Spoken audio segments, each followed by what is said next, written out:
Shout out to all the supporters of TupacWasLyrical. Yo, forgive me, I just been mad busy, mad working. This month has been real hectic.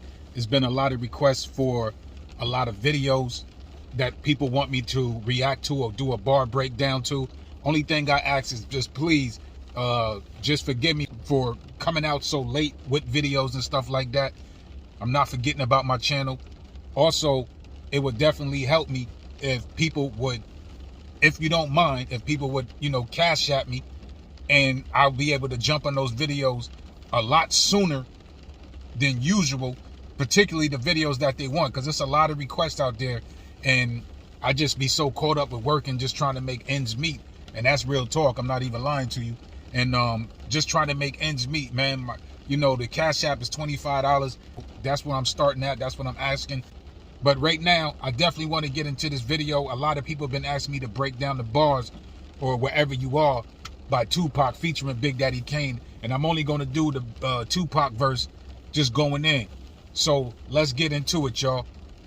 Ask me to blast, no need to ask, cause I'm mashing. Peeping the latest fashion, copycats and plastics, get me the flash. My adversary shifting caskets, murdered them bastards. Witness the past, got bombastic. Now that they free me, no one can see me. I completely eradicated my competition, Father forgive me. Assemble the troops, prepare my loops for combustion. Rushing the motherfuckers, the deadliest nigga bustin'.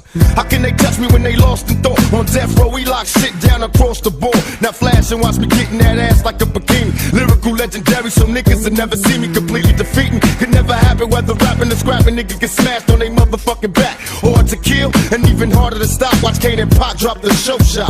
Tell them motherfuckers. This brother Tupac said, ask me to blast, no need to ask, because I'm mashing. Peep the latest fashion, copycats and plastics. He said, ask me to blast, no need to ask. Now that's some real shit right there. You ain't gotta ask Pac to blast. He'll be one of the first. You saw him in the gun range.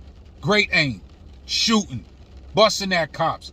You know what I mean? He was ready to blast at the Quad Studios, but they got the upper hand on him at that time. But ask me to blast, no need to ask, because I'm mashing. Like, he already doing that. He already doing that. He never, I'm gonna be real, Pac ain't never want to blast on black people. He never wanted to blast on black people, man. If anything, he wanted to unite. That's what that thug life was about. That's what the code of thug life was about. He wanted to unite his brothers and sisters. He ain't want no black woman accusing him of rape. He ain't want to get shot. This is a young brother at 23 at the time. Her turmoil. Just everything just got out of hand after that rape accusation. He said, peeping the latest fashion, copycats and plastics. Now that part right there, when he says copycats and plastic, I think he was referring to, it was a lot of people that wasn't rocking Versace or, the Metallica designs that Pac was wearing at that time until he started doing it. Now, mind you, you had a dude that was on the Art of Dialogue saying like, yo, they was studying I Get Around when they, when Pac made that video, so they can have an idea of what to do for Biggie.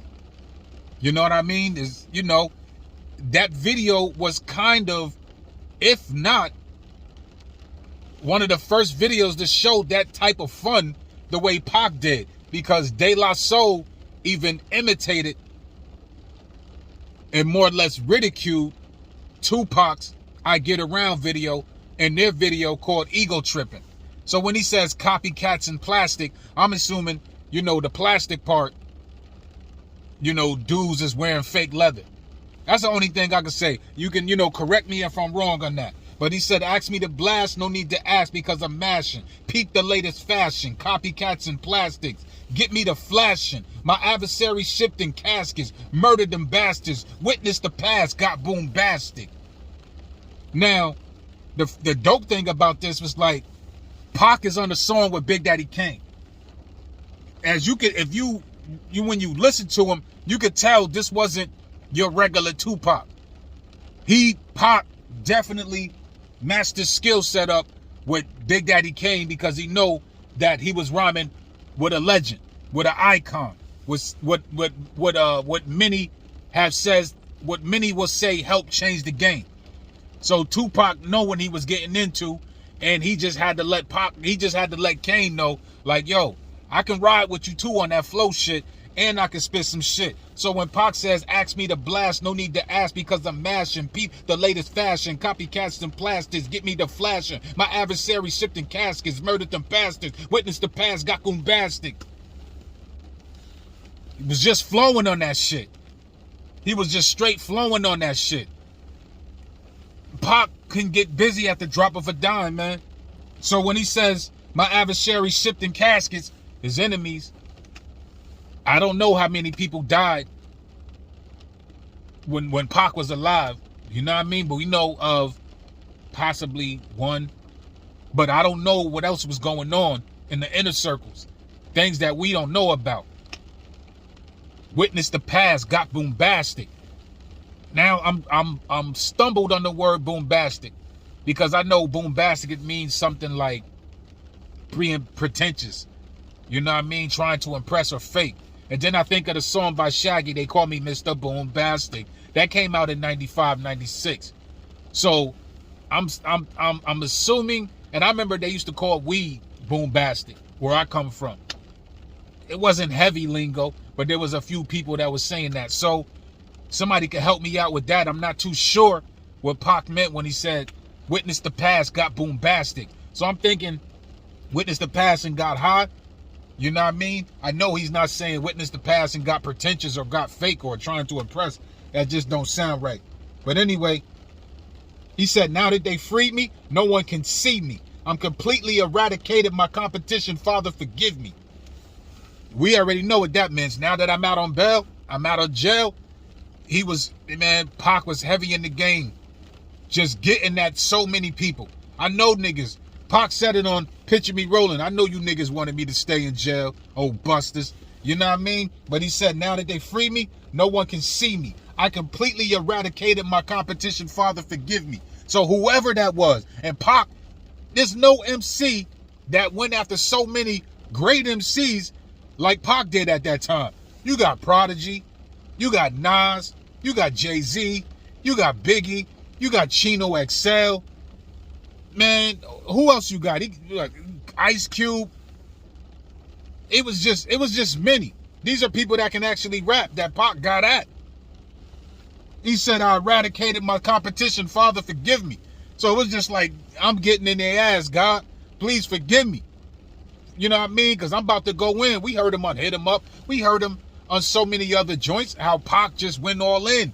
Asking God to forgive him because I'm about to destroy these dudes, bro.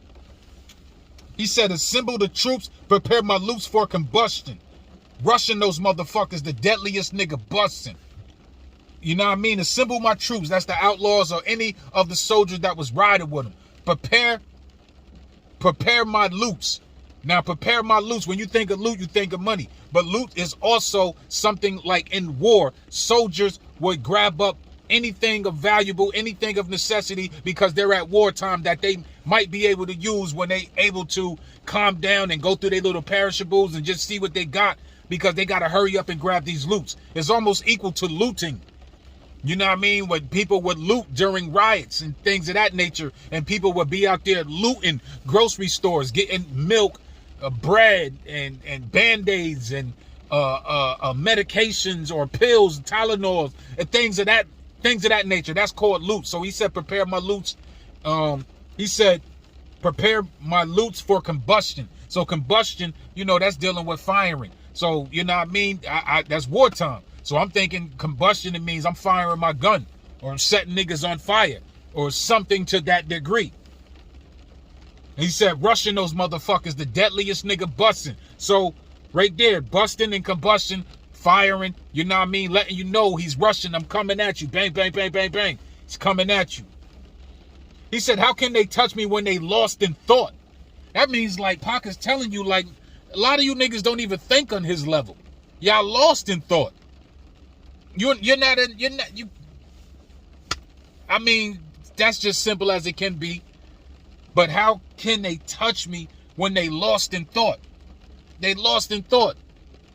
It's beautiful. I like that shit, man. You know what I mean? Like, you're stuck. Meanwhile, Pac is not stuck. Pac is able to, when you ask Pac a question, he'll immediately answer. He didn't really have to sit there and go, You wouldn't even hear him say so many times in the interview. You wouldn't hear that. Pac had an answer for everybody. Or for any question that you gave him. You had, don't forget, when Tabitha from MTV interviewed him, Pac had answers. When Ed Gordon, brilliant black man, interviewed Tupac, Pac had answers. When Tupac was outside the courthouse talking to all those reporters, Pac had answers. He was never lost in thought. He said on death row, we locked shit down across the board. And at that point in time, they definitely was. They was locking shit down. You know what I mean? They was doing what they had to do. Death row west, death row east. It was coming. But things change right now. Things change. Now flash and watch me get in that ass like a bikini.